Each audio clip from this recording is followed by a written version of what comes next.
خط لکھا اپنے دوست حبیب یمنی کے پاس اور اس میں لکھا تھا، ذرا توجہ سے سننا ایمان تازہ ہو جائے گا. میں بتانا چاہتا ہوں میرا نبی کتنی شان والا ہے. اس نے اپنے حبیب یمنی کو خط لکھا. حبیب یمنی ابو جہل کے بزنس پارٹنر بھی تھے اور اس کے ہم سبق ساتھی بھی تھے, بچپن کے دوست بھی تھے اس کے. اس نے خط لکھا کہ تم حکیم بھی ہو اور بڑے عقل مند بھی ہو, لیکن آؤ ایک بات ہے تم سے کرنی ہے. جیسی میرا خط تمہیں ملے فوراً چلے آنا مکے میں. یہ خط حبیب یمنی تک پہنچا. جیسی خط ان کے پاس پہنچا انہوں نے فوراً سفر شروع کیا. مکے کی سرحد پر آئے. ابھی مکے میں داخل نہیں ہوئے ہیں کہ ابو جہل پہلے ہی باہر کھڑا ہو گیا تھا اور ہاتھ میں روئی لے کے کھڑا تھا. حبیب یمنی کو آتے دیکھا, اتارا نیچے کا, نیچے اتر, نیچے اترے. حبیب یمنی کا اب کیا کہنا ہے؟ کہا پہلے یہ روئی لو اپنے کانوں میں لگا لو. کہا کس لیے؟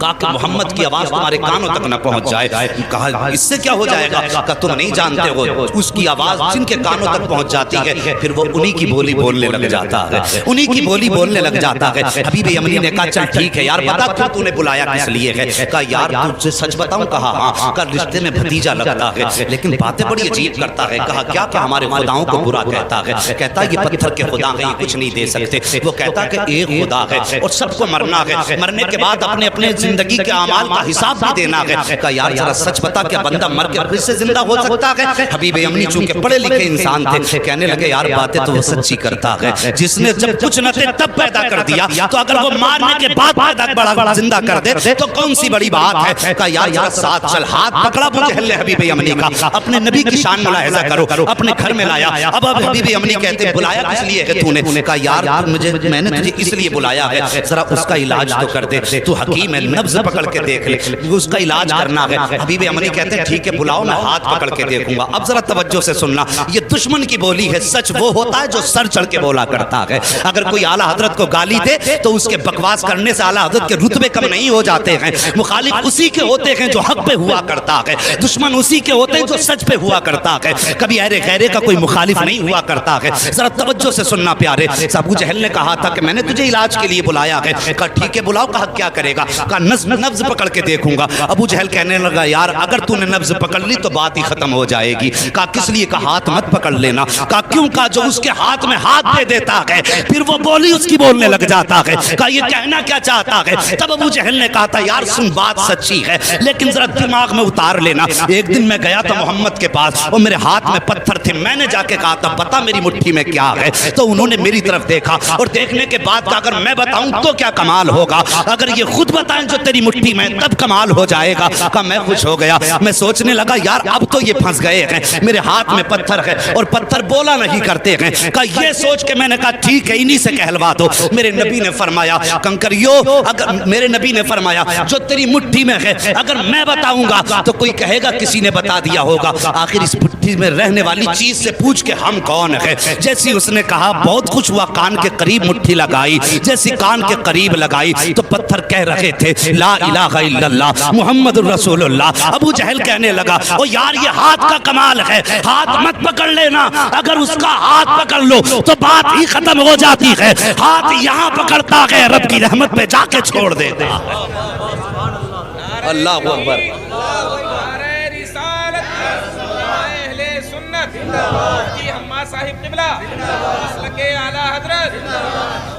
ہاں صاحب کہا کہ ہاتھ مت پکڑ لینا. کہا ٹھیک ہے پھر. کہا پھر اگر ہاتھ نہیں پکڑنا تو کم سے کم اس کی آنکھوں میں جھانک کے دیکھوں گا. آنکھوں کے ذریعے بھی بیماری کا پتہ چلتا ہے. یہ ڈاکٹر لوگ بیٹھے ہوئے ان سے پوچھئے آنکھوں کے ذریعے بیماری کا پتہ چلتا ہے. اور یہ علماء اکرام ہے بڑے بڑے علماء, ان سے پوچھئے کہ جادو اور آسیب کا پتہ بھی آنکھ سے چل جاتا ہے. تو کہنے لگے ٹھیک ہے پھر آنکھ میں جھانک کے دیکھوں گا. کہا اس کی آنکھوں میں آنکھیں مت ڈال دینا. کہا کس لیے؟ کہا اگر آنکھ سے آنکھ ٹکرا گئی تو کام ہی ختم ہو جاتا. کہ دشمن کہہ رہا کہ آنکھ میں آنکھ مت ڈال دینا. کہا پھر؟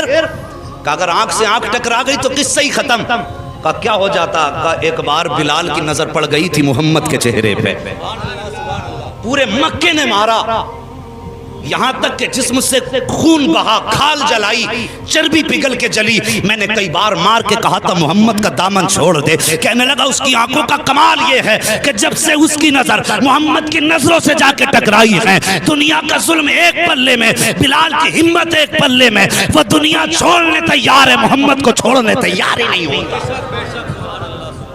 بس آنکھیں بھی مت دیکھ لینا. تو کہا یار پھر بلایا کس لیے ہے؟ ہاتھ بھی نہیں پکڑنا ہے، آنکھ میں بھی نہیں دیکھنا ہے، بلایا کیوں ہے؟ کہا پھر ایسا کر خوشبو سے پتہ لگائیں گے۔ کہا تو پھر ٹھیک ہے، تو کام ہی نپٹا دے گا۔ کہا پھر؟ کہا خوشبو سے سونگ کے بتاؤں گا کیا ہے۔ کہنے لگا اس کی خوشبو کی سونگنے کی ضرورت کیا ہے؟ پورا مکہ گواہ ہے، جس گلی سے گزر جاتا ہے 8 دن تک گلیاں مہکتی رہتی ہیں۔ بولو یار ذرا سبحان اللہ۔ جی اگر تھک کے بھوکے بیٹھے ہیں تو میں قربان بھائی سے کہوں گا انہیں پہلے کھانا بانٹ لیں، اگر تھک کے نہیں بیٹھے تو محبت سے بولیں ذرا یا رسول اللہ۔ اللہ سلامت رکھے۔ اللہ آج کی گرمی تیرے محبوب کے ذکر کے لیے برداشت کی ہے، مالک قیامت میں محبوب کی زلفوں کا سایہ عطا فرما دینا۔ بس توجہ کرے، اگر تیرے میرے یار کی باتیں ہوں، اپنے محبوب کے تذکرے ہوں تو محبوب کا دل ٹھنڈا ہوتا ہے۔ ہم نے رب کے محبوب کا ذکر چھیڑا گیا، یقیناً خدا راضی ہو جائے گا۔ بس توجہ کریں۔ کہنے لگا خوشبو سونگنے کی ضرورت کیا ہے؟ جن گلی سے گزر جاتے ہیں 8 دن تک گلیاں مہکا کرتی ہیں۔ کہا کوئی ثبوت ہے؟ کہا ہاں۔ کہا کیا؟ کہا گزار کے دیکھ لو اور آنے بھی دو، قدم رکھنے سے پہلے خوشبو گھر میں آ جائے گی۔ ایک دن میرے نبی نے نا اپنی زوجہ حضرت خدیجۃ الکبریٰ سے کہا تھا، خدیجہ 25 سال ہو گئے میرے ساتھ، 25 سال میرے ساتھ ہو گئے تمہیں، لیکن کبھی محمد کو دروازہ بچانے کی ضرورت نہیں پڑی۔ سارے بولو صلی اللہ علیہ وسلم۔ کبھی دروازہ بجانے کی ضرورت نہیں پڑی۔ بتاؤ میرے آنے سے پہلے ہی جیسے قدم دروازے پہ آتا ہے تم دروازہ کھول دیتی ہو، کیسے پتہ لگاتی ہو؟ تو کہتی حضور آپ اپنے دروازے سے پہلے والے چوراہے پہ ہوتے ہیں کہ آپ وہاں ہوتے ہیں، خوشبو آپ سے پہلے پہلے گھر کے اندر آ جایا کرتی ہے۔ امام احمد بن حنبل کے پاس ایک بزرگ آیا کہ کہنے لگے حضرت مجھے بیٹی کو رخصت کرنا ہے، بیٹی کو رخصت کرنا ہے۔ کہا پھر؟ کہا میری بیٹی پیدا ہوئی، مجھے بڑی خوشی ہوئی، میں نے منت مانگ لی تھی کہ اپنی بیٹی کو دنیا کی ساری چیز جہیز میں دینی ہے۔ حضور میں اس وقت امیر تھا لیکن اب بڑا غریب ہو گیا ہوں، میری یہ نظر پوری کیسے ہوگی؟ آپ نے فرمایا جا قرآن بیٹی کو جہیز میں دے دے، دنیا کی ساری دولت چلی جائے گی۔ حضور کی بارگاہ میں بزرگ آئے، عمر رسیدہ تھے، کہنے لگے حضور میں بیٹی کو رخصت کرنا چاہتا ہوں، حضور کوئی تحفہ آپ کی طرف سے ہو جائے۔ میرے نبی نے فرمایا جاؤ بیری کی لکڑی توڑ کے لاؤ۔ وہ ایک لکڑی توڑ کے لائے۔ حضور نے نا یوں، توجہ ہے اشکر بھائی، حضور نے یوں اپنے بازو سے رگڑی اور اس پہ سرکار کا پسینہ لگا اور فرمایا جاؤ یہ عطر اپنی بیٹی کے لگا دینا۔ کیا فرمایا؟ جاؤ یہ پسینہ میرا اپنی بیٹی کے لگا دینا۔ مورخین نے لکھا ہے لے کر کے گئے وہ پسینہ سرکار کا بیٹی کے لگایا، جب داماد آئے گھر کے اندر تو وہی پسینہ داماد کے لگایا۔ اللہ اکبر۔ مورخین اور محدثین فرماتے ہیں کہ ان میں تو خوشبو آتی رہی جب تک جیے، لیکن ان کی 7 پشتوں تک مصطفیٰ جان رحمت کی خوشبو آتی رہی تھی۔ اور امام قسطلانی جو سرکار کے 900 سال کے بعد پیدا ہوئے، آپ فرماتے ہیں جب میں اس گلی سے گزرا جس گلی میں وہ نسل آباد تھی جس پر مصطفیٰ کا پسینہ لگا تھا، امام قسطلانی فرماتے ہیں 900 سال گزر گئے، 900 سال کے بعد ایک بچہ میرے سامنے سے گزرا، جب میرے آگے سے گزرا اس کے بدن سے مدینے والے محمد کی خوشبو آ رہی۔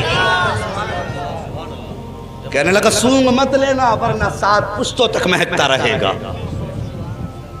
کہا جی پھر تو ہو گیا کام۔ حبیب یمنی نے اٹھایا اپنا سامان اور چل دیے۔ بھائی کدھر جا رہے ہو؟ کہا علاج کا تو یہ طریقہ ہی نہیں بچا، ہاتھ میں نہیں دیکھ سکتا، آنکھ میں نہیں جھانک سکتا، خوشبو میں نہیں سونگ سکتا، تو بتا پھر علاج کیسے کروں گا؟ بھائی راضی ہو جا، غصہ نہ ہو، ٹھنڈے دماغ سے ذرا کام لے، بیٹھنا ہم انتظام کر لیں گے۔ کہا پھر؟ کہا ملاقات کر لے۔ کہا ٹھیک ہے ملاقات کر لیتے ہیں۔ جگہ کا تعین، کدھر جانا؟ کہا ان کے ہاں تو نہیں جائیں گے، انہیں اپنے گھر بلا لیتے۔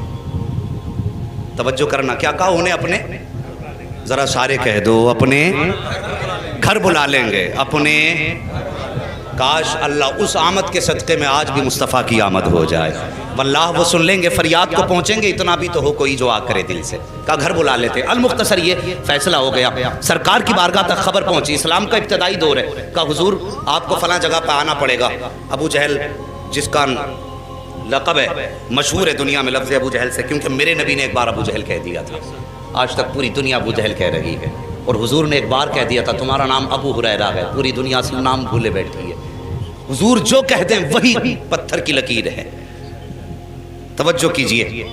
کہا ٹھیک ہے لیکن جب یہ خبر ہوئی کہ حضور ابو جہل کے گھر جا رہے ہیں، اصل نام ابو جہل کا عمرو بن ہشام ہے، کہ عمرو بن ہشام کے گھر حضور جا رہے ہیں، باتیں ہونے لگی کہ دشمن کے گھر جا رہے ہیں، حضور کا دل تھوڑا رنجیدہ ہوا، یا اللہ مکے میں ایسی باتیں ہو رہی ہیں، فوراً رب کی جانب سے پیغام آیا، محبوب اداس کیوں ہوتا ہے، گھر اس کا ہے چرچا تو تیرا ہی کرا رہے ہیں، خرچ اس کا ہے چرچا تو تیرا ہی ہے نا، پریشان کیوں ہوتا ہے، اللہ اکبر۔ اب سرکار کو دعوت دے دی گئی، اب ابو جہل کی پلاننگ دیکھو، کہنے لگا سنو بھائی، میں نے یہ سنا جب وہ آتے ہیں تو تم اس کی عزت کے لیے کھڑے ہو جاتے ہو، آج وہ آئے نا تو کوئی کھڑا مت ہو جانا، اپنی جگہ سے مت اٹھ جانا، تاکہ انہیں لگے کہ ان کی اوقات کیا گئی، اسے معلوم نہ تھا آج پالا کس سے پڑ گیا ہے، یہ جانتا نہیں تھا آج کس سے پنگا لے رہا ہے، کہا اٹھنا مت تاکہ انہیں اپنی عزت کا پتہ چل جائے، لیکن یہ اپنی پلاننگ کر رہا تھا۔ ادھر رب نے فرمایا جبریل جی رب جلیل، کہا کیا کر رکھے ہو، کہا رب حکم فرما دے، کہا آج ابو جہل کے گھر میں پلاننگ ہو رہی ہے، محبوب آئے تو پھر کسی کو اٹھنا نہیں ہے، کہا جاؤ فرشتوں کی جماعت ساتھ لے کے چلے جاؤ، اور جتنے بیٹھے ہیں نا ابو جہل عتبہ شیبہ بڑے بڑے دشمن، سب کے پیچھے جا کے ایک ایک فرشتہ کھڑا کر دو، جیسے محبوب پہنچے اور جو اٹھنا نہ چاہے، جبریل تیری ذمہ داری ہے کان پکڑ کے اس کو سیدھا کھڑا کر دینا۔ آج بھی لوگ بھونکا کرتے ہیں کہ سلام کھڑے ہو کے کیوں پڑھتے ہو، قیام تعظیمی یہ رب کراتا ہے، اور قیام تعظیمی سے روکنا تمہارے باپ ابو جہل کا کام تھا، انہوں نے کہا کھڑا نہیں ہونا کسی کو بھی، اور رب نے فرمایا دیکھوں آج کون کھڑا نہیں ہوگا، محبوب میرا جسے میں چاہوں گا وہ کھڑا ہوگا، اللہ اکبر۔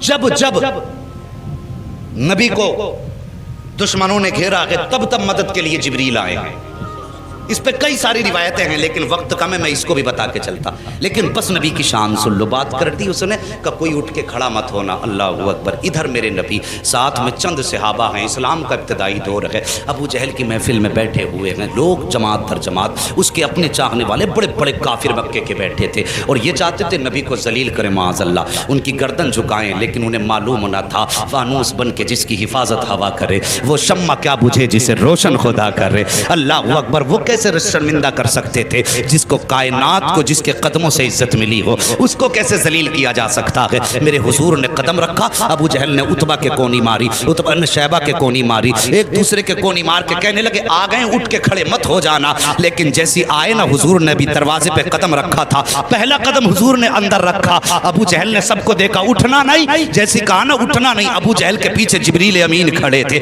سب سے پہلے ابو جہل کا کان پکڑا اور سیدھا کھڑا کر دیا، جب ابو جہل کھڑا ہوا عتبہ خود کھڑا ہو گیا، شیبہ خود کھڑا ہو گیا، دشمن خود بخود کھڑے ہو گئے، جب سب کے سب کھڑے ہو گئے میرے حضور نے اندر قدم رکھا، آئے عزت سے اپنی جگہ پہ بیٹھے، اور بیٹھنے کے بعد پھر پوری جماعت پہ ایک نگاہ ڈالی، جب نگاہ ڈالی ایک دوسرے کو تک رہے تھے، عتبہ شیبہ سے کہہ رہا تھا یار کیوں کھڑا ہو گیا، شیبہ عتبہ سے کہہ رہا تھا تو کیوں کھڑا ہوا، سب مل کے چودھری ابو جہل سے کہہ رہے تھے تم کیوں کھڑے ہو گئے، وہ کہہ رہا تھا یار مجھے خود نہیں پتا چلا میں کیسے کھڑا ہو گیا ہوں، میرے حضور بیٹھے ہیں، اور بیٹھنے کے بعد پھر میرے آقا نے فرمایا تھا چھوڑ دے اس کے کان، اتنا کہا نہ دھڑام سے ابو جہل نیچے گرا، جیسے نیچے گرا حبیب یمنی کہتے او حبیب یمنی نے کہا تھا ابو جہل پتا چل گیا ہے کہ سچا کون ہے جھوٹا کون ہے، تیرے کھڑے ہونے نے بتا دیا ہے کہ جھوٹا تو ہے، سچا رب نے محبوب کو بنا کے بھیجا ہے۔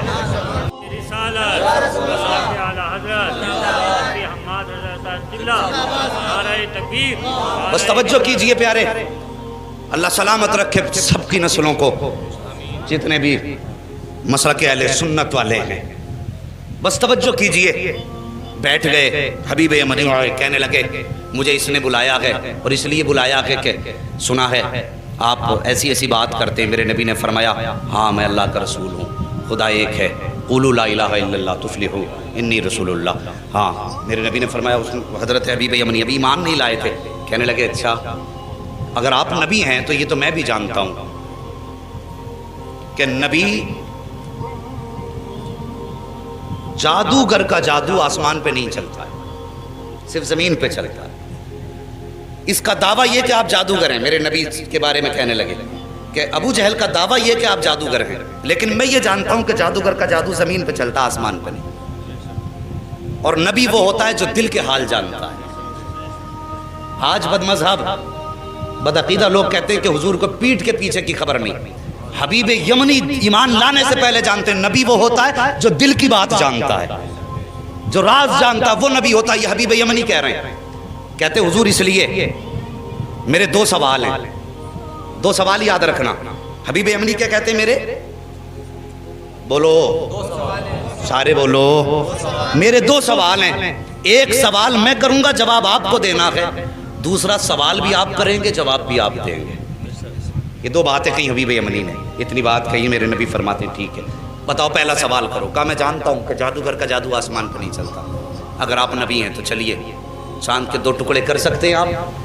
وقت دوپہر کا تھا, دوپہر کا وقت تھا, سورج تھا, چاند نہیں تھا اس وقت میں. کہا آپ چاند کے 2 ٹکڑے کر سکتے ہیں؟ میرے حضور اٹھے, کہا چلیے. حضور آگے آگے, حبیب یمنی پیچھے پیچھے, ابو جہل سب سے پیچھے. جب حضور چلنے لگے نا ابو جہل نے یوں گردن جھکائی, چہرہ اتر گیا. ایک کہنے لگا چچا بات کیا ہے؟ کہا بات پوچھتا کیا ہے, جو یہ کہہ دیتا ہے وہ کر کے دکھا دیتا ہے. اگر اس نے کہہ دیا ہے تو اب سمجھ لے ٹکڑے کر کے دکھائے گا چاند کے. اللہ اکبر. جبل ابو قبیس پہ میرے نبی تشریف فرما ہوئے, دوپہر کا وقت تھا, اشارہ کیا تو سورج چھپ گیا, دوسرا اشارہ کیا چاند آ گیا. اس کے بعد آقا نے حبیب یمنی کی طرف دیکھا, کہا کروں ٹکڑے؟ کہا جی. اتنا کہا میرے حضور نے انگشت نبوت اٹھائی اور یوں اشارہ کیا تو ایک ٹکڑا پورب میں تھا, دوسرا پچھم میں چلا گیا ہے. چاند 2 ٹکڑے ہو گیا. جب چاند 2 ٹکڑے ہوا, آپ فرماتے ہیں اب بتا کیا رائے ہے, انہیں جوڑنا ہے یا قیامت تک کے لیے ایسے ہی چھوڑنا ہے؟ اللہ اکبر. حبیب یمنی نے کہا تھا اب جوڑ بھی دیجئے. یوں میرے نبی نے اشارہ کیا, چاند جڑ گیا.